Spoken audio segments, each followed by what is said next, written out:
നമ്മളെ നാട്ടിലെ ആൾക്കാർക്ക് സ്പെൻഡ് ചെയ്യാൻ ഭയങ്കര ഇഷ്ടമാണ്. പക്ഷേ എങ്കിൽ എന്തിലാണ് സ്പെൻഡ് ചെയ്യുക എന്നുള്ള കാര്യത്തിലാണ് സംശയം. കാരണം ഞാനിപ്പോൾ തന്നെ കുറച്ച് വെൽനസ് പ്രോഡക്റ്റ്സ് ഡിസ്ട്രിബ്യൂട്ട് ചെയ്യുന്നുണ്ട്. അപ്പോൾ ഞാൻ എൻ്റെ കസ്റ്റമേഴ്സിനോടൊക്കെ സംസാരിക്കുന്ന സമയത്ത് ഞാൻ മനസ്സിലാക്കിയ ഒരു കാര്യമുണ്ട്. ആർക്കും ഹെൽത്ത് സെക്യൂർ ചെയ്ത് വെക്കാൻ താല്പര്യമില്ല. അല്ലാതെ രോഗം വന്നിട്ട് ചികിത്സിക്കാനാണ് ആൾക്കാർക്ക് ഇഷ്ടം എന്നാണ് എനിക്ക് തോന്നുന്നത്. ചില ആൾക്കാർക്കൊക്കെ രോഗം വന്നു കഴിഞ്ഞാൽ അവരൊരു അത്യാവശ്യമായതുകൊണ്ട് രോഗം ചികിത്സിക്കുന്നു. അല്ലാതെ ഒരു 50% ആൾക്കാർക്കും ഇപ്പോഴത്തെ ആൾക്കാർക്ക് താല്പര്യം രോഗം വന്നിട്ട് ചികിത്സിക്കാനാണ്. അല്ലാതെ രോഗം വരാതെ നിൽക്കാൻ വേണ്ടിയിട്ട് ഒന്നും ചെയ്യുന്നില്ല. ഇപ്പം എല്ലാവരും ലിവ് ദ മൊമെൻറ്റ് അങ്ങനെയായിട്ടാണ് ജീവിക്കുന്നത്. സംഭവം ശരിയാണ്, നമ്മൾ ഇന്ന് ജീവിച്ചു, നാളെ നമ്മൾ ഉണ്ടോയെന്ന് അറിയില്ല. ആർക്കും ലൈഫിൽ നമുക്ക് ഒന്നും എക്സ്പെക്റ്റ് ചെയ്യാൻ പറ്റില്ലല്ലോ. ഈ മൊമെൻറ്റിൽ നമ്മളുണ്ടെങ്കിൽ അതൊരു ബോണസ് എന്നാക്കി കണക്കൂട്ടുക. പക്ഷെ എന്നാലും നമ്മൾക്കൊരു ആവറേജ് ലൈഫ് എക്സ്പെക്റ്റൻസി ഒക്കെ ഉണ്ടല്ലോ. അപ്പോൾ അത് വെച്ചിട്ട് നമ്മൾ നോക്കുമ്പോൾ നമ്മളിപ്പോൾ ഇത്ര ഒരു 70 വയസ്സ് വരെ ജീവിക്കുന്നെങ്കിൽ നമ്മൾ ആ ഒരു ഹോപ്പിലാണ് നമ്മൾ ജീവിക്കുന്നത്. അപ്പോൾ ചില ആൾക്കാരത് അടിച്ച് പൊളിച്ചിട്ട് ജീവിക്കും, ചില ആൾക്കാരത് കാൽക്കുലേറ്റ് ചെയ്തിട്ടും ജീവിക്കും. അപ്പോൾ ഞാനിപ്പോൾ കുറച്ച് നാളായിട്ട് ഇങ്ങനെ കുറേ ആൾക്കാരോട് ഇങ്ങനെ സംസാരിക്കുമ്പോൾ എനിക്ക് മനസ്സിലായൊരു കാര്യം, ആർക്കും ഹെൽത്തിലൊന്നും ഇൻവെസ്റ്റ് ചെയ്യാൻ താല്പര്യമില്ല. പക്ഷേങ്കിൽ നല്ല ഫുഡ്, മലബാറാണ് ഏറ്റവും കൂടുതൽ ഫുഡ് ഇത്രക്ക് പ്രൊമോട്ട് ചെയ്യുന്നൊരു സ്ഥലം മലബാറാണ്. അത് പറയുമ്പോൾ തന്നെ പറയാനുള്ളൊരു കാര്യം എന്താ വെച്ചാൽ, ഡയബറ്റീസ് ഏറ്റവും കൂടുതൽ ഇന്ത്യയിൽ കേരളത്തിലാണ്. കേരളത്തിൽ എവിടെയാണെന്ന് ചോദിച്ചാൽ നമ്മളെ മലബാർ ഏരിയയിലാണ്. എന്തുകൊണ്ടാണ് അങ്ങനെ വരുന്നത്? കാരണം ആൾക്കാരുടെ ട്രെൻഡ് മാറുന്നുണ്ട്. ഇപ്പം ടിക്ടോക്ക് വന്നു, ഇൻസ്റ്റാഗ്രാം വന്നു, അപ്പോൾ ഫേസ്ബുക്ക്, എക്സ്, ഇപ്പോൾ കുറേ സോഷ്യൽ മീഡിയ പ്ലാറ്റ്ഫോം ഉണ്ട്.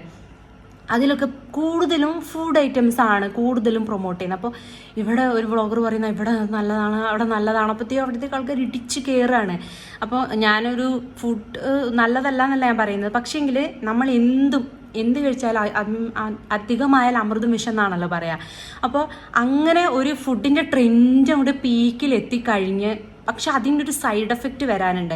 നമ്മൾ കുറേ ഹൈ കലോറിയുള്ള ഫുഡ്, അതുപോലെ പ്രോസസ്ഡ് ആയിട്ടുള്ള ഫുഡൊക്കെ നമ്മൾ റെഗുലറായിട്ട് കഴിക്കുകയാണെങ്കിൽ നമ്മുടെ ബോഡിയിൽ അതിൻ്റെതായ രീതിയിൽ പ്രശ്നങ്ങളുണ്ടാവും. അതായത് ബ്ലഡ് പ്രഷർ, ഡയബറ്റീസ്, പിന്നെ കൊളസ്ട്രോൾ കൂടുന്നു, ഇതൊക്കെ ഇതിൻ്റെ ഭാഗമാണ്. അപ്പോൾ ആൾക്കാർ അറ്റ് ദ മൊമെൻ്റാണ് ജീവിക്കുന്നത്. അപ്പോൾ അവർക്ക് ഒരു 2000-3000 രൂപ വരെ അവർ ഒരു മന്തി വാങ്ങാനോ അതുമായിട്ട് റിലേറ്റീവ് സാധനങ്ങളൊക്കെ ഇങ്ങനെ പൊടിച്ച് കളയാൻ ആൾക്കാർക്ക് താല്പര്യമുണ്ട്. പക്ഷേ എങ്കിൽ ഒരു വെൽനസ് പ്രോഡക്റ്റ് യൂസ് ചെയ്യാൻ നമ്മളിപ്പോൾ ഒരാളോട് സജസ്റ്റ് ചെയ്യുകയാണെങ്കിൽ അവർ ആലോചിക്കുകയാണ് ചെയ്യുന്നത്.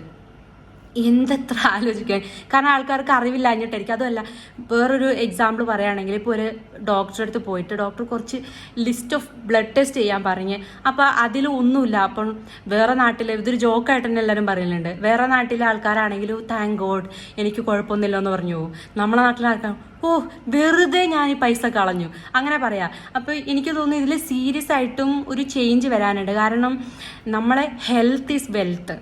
അപ്പോൾ അതിൽ നമുക്കിപ്പോൾ ഹെൽത്ത് ഇല്ലെങ്കിലാണ് നമുക്ക് മനസ്സിലാവുക നമുക്ക് എന്തൊക്കെ നഷ്ടപ്പെട്ടു. കാരണം ഒരു വൈറൽ ഫീവർ വന്നു കഴിഞ്ഞാൽ മേല് മുഴുവൻ തളർന്ന് ചുമച്ച് വയ്യാതെ ഒരു സൈഡിൽ കിടക്കുമ്പോൾ ആയിരിക്കും നമ്മൾ വിചാരിക്കും ഇതൊന്ന് മാറി കിട്ടിയിരുന്നെങ്കിലെന്ന്. പക്ഷേ അറ്റ് ദ മൊമെൻ്റ് അത് മാറിക്കഴിഞ്ഞ് കഴിയുമ്പോൾ പിന്നെയും മാറി. അപ്പോൾ നമ്മളെ ആൾക്കാർ, പ്രത്യേകിച്ചും മലബാറിലെ ആൾക്കാർ കുറച്ച് ഹെൽത്ത് കോൺഷ്യസ് ആവണമെന്ന് ആഗ്രഹമുണ്ട്. അപ്പോൾ ഇത് കാണുമ്പോൾ ആൾക്കാർ പറയും ഞാൻ എൻ്റെ ഒരു കാര്യലാഭത്തിന് വേണ്ടിയിട്ടാണ് പറയുന്നത്. അങ്ങനെയല്ല, അത് നമ്മളത് ശരിക്കും ചിന്തിക്കേണ്ട ഒരു കാര്യമാണ്. കാരണം നമുക്ക് ഹെൽത്ത് ഇല്ലെങ്കിൽ നമുക്ക് വേറെ എത്ര പൈസ ഉണ്ടെന്ന് പറഞ്ഞിട്ടും കാര്യമില്ല. പിന്നെ പൈസ ഉണ്ടെങ്കിൽ നമുക്ക് ഹെൽത്ത് പോയാലും യൂസ് ചെയ്യാൻ പറ്റുള്ളൂ, അത് വേറൊരു വശം. പക്ഷേങ്കിൽ നമ്മൾ ഹെൽത്ത് ആയിരിക്കണം നമ്മൾ അറ്റ്മോസ്റ്റ് പ്രയോറിറ്റി. കാരണം ഒരു ഗൃഹനാഥൻ്റെ ഹെൽത്ത് പോയാൽ എത്ര ആൾക്കാർ സഫർ ചെയ്യും. അതുപോലെ നമ്മളെ ഫാമിലിയിൽ ഒരു സിക്ക് പേഴ്സൺ ഉണ്ടെങ്കിൽ, അത് എന്തെങ്കിലും ഒരു ക്രോണിക് ആയിട്ടുള്ള ഒരു ബുദ്ധിമുട്ടുള്ള ഒരാളുണ്ടെങ്കിൽ ആ ഒരു ഫാമിലി ഫുള്ളും സഫർ ചെയ്യും. കാരണം നമ്മളിതൊക്കെ കാണുന്നുണ്ട്, പക്ഷെ നമ്മളതിൽ ശരിക്കും അവേക്കൻ ആവുന്നില്ല. കാരണം നമ്മളെ നല്ല ഫുഡ്, ക്ലീൻ ഫുഡ്, നല്ല ലൈഫ് സ്റ്റൈല്, നല്ല എക്സസൈസ് അതൊക്കെ ചെയ്ത് നമ്മൾ നമ്മളെ ബോഡി ക്ലീൻ ആക്കി കൊണ്ട് നടക്കുക. അങ്ങനെ ആകുമ്പം നമുക്ക് കുറേ പ്രശ്നങ്ങൾ ഒഴിവാകും. നമ്മൾ ഈ അമിതമായിട്ടുള്ള ഫുഡിൻ്റെ ആസക്തിയൊക്കെ കുറഞ്ഞു കഴിഞ്ഞാൽ തന്നെ ആൾക്കാർ കുറച്ചുകൂടി ബെറ്ററായിട്ട് ജീവിച്ചാൽ തന്നെ നമ്മളെ ഡയബറ്റീസിൽ 1ാം സ്ഥാനം എന്നുള്ളത് നമുക്ക് മാറ്റിക്കൊണ്ടുവരാൻ പറ്റും. കേരളത്തിൽ ലിറ്ററസി ഫസ്റ്റാണ്, അതുപോലെ തന്നെയാണ് ഡയബറ്റീസിലും ഫസ്റ്റാണ്. ഡയബറ്റീസ് എന്നൊക്കെ പറയുന്നത് ഭയങ്കര ഡെഡ്ലി ആയിട്ടുള്ള ഒരു ലൈഫ് സ്റ്റൈൽ ഡിസീസാണ്. അപ്പോൾ അത് വന്നു കഴിഞ്ഞാൽ നമ്മുടെ ലൈഫ് ടൈം നമ്മളെ ഫ്രണ്ടാണ്. കാരണം അത് പിന്നെ നമ്മളെ വിട്ട് പോകുന്നില്ല. അത് നമ്മളിങ്ങനെ മെയിൻറ്റെയിൻ ചെയ്ത് കൊണ്ടുപോകണം. കാരണം നമ്മളൊരു മൊമെൻറ്റിൽ നമ്മൾ എടുക്കുന്ന പല തീരുമാനങ്ങളാണ് നമ്മളെ ലൈഫ് പിന്നെ തിരിക്കുന്നത്. കാരണം ഇപ്പം തന്നെ നോക്കിയാൽ അറിയാം, ഒബീസായിട്ടുള്ള ആൾക്കാർ കൂടുതലാണ്. കാരണം നമ്മൾ അനങ്ങി പണിയെടുക്കുന്നില്ല, അതിനനുസരിച്ചിട്ടുള്ള ഫുഡല്ല കഴിക്കുന്നത്. നമ്മൾ കൂടുതൽ ഫുഡ് കഴിക്കുന്നു, കുറച്ച് അനങ്ങുന്നു. അങ്ങനെയൊക്കെ വന്നു കഴിയുമ്പം നമ്മൾ ബുദ്ധിമുട്ടായി പോകും.